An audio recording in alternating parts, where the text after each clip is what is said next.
Hello everyone, and welcome back to the channel. Today we're talking about risk assessment and management, which is part of organizational security requirements.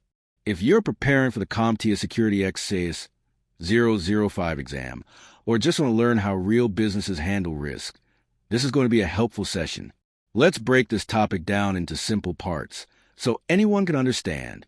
We're going to cover three key areas today: quantitative versus qualitative analysis, risk assessment frameworks, and the concepts of risk appetite and tolerance. Let's get started. First, let's talk about quantitative versus qualitative risk analysis. Quantitative analysis is all about numbers. It's a way to measure risk using financial values and probabilities. For example, imagine your company has a database server. If that server goes down, your business could lose $50,000 in revenue.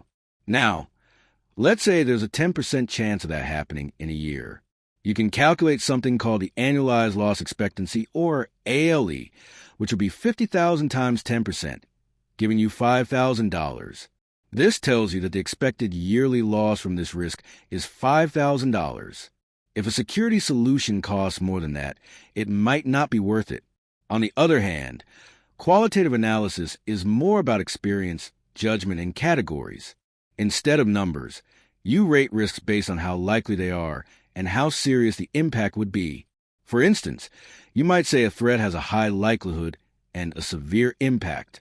This kind of analysis is common when you don't have exact data, but still need to make a decision.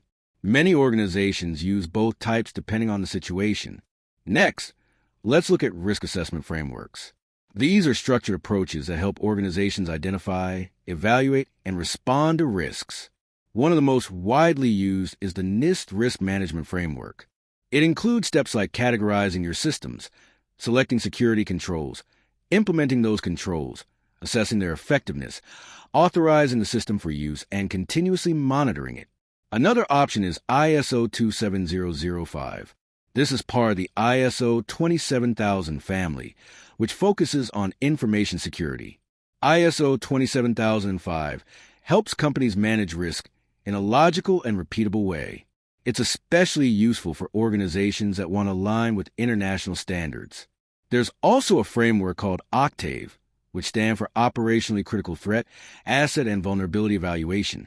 It focuses more on the business side of risk, not just the technical aspects.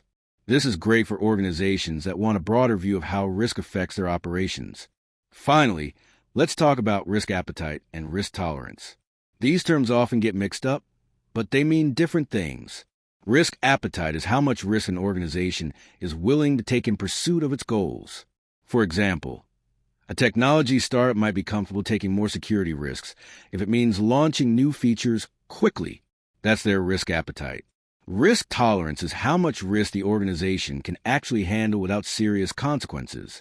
Even if a company is willing to take risks, it needs to know what level of risk would be too damaging to survive. For example, a bank might not tolerate any risk when it comes to customer data, because even a small breach could lead to major legal and financial trouble.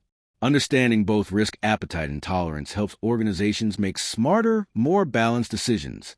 To wrap up, quantitative analysis uses numbers and dollar values to calculate risk. Qualitative analysis uses expert opinions and rankings to evaluate threats. Risk frameworks like NIST, ISO 27005, and OCTAVE guide how you assess and manage risk. And knowing your organization's risk appetite and tolerance helps you decide how much risk is acceptable. That's it for today's video. If you found this helpful, don't forget to subscribe to the channel for more practical cybersecurity topics. In the next episode, we'll explore how to respond to specific threats like phishing or ransomware using the same risk management approach. Thanks for listening, and see you next time.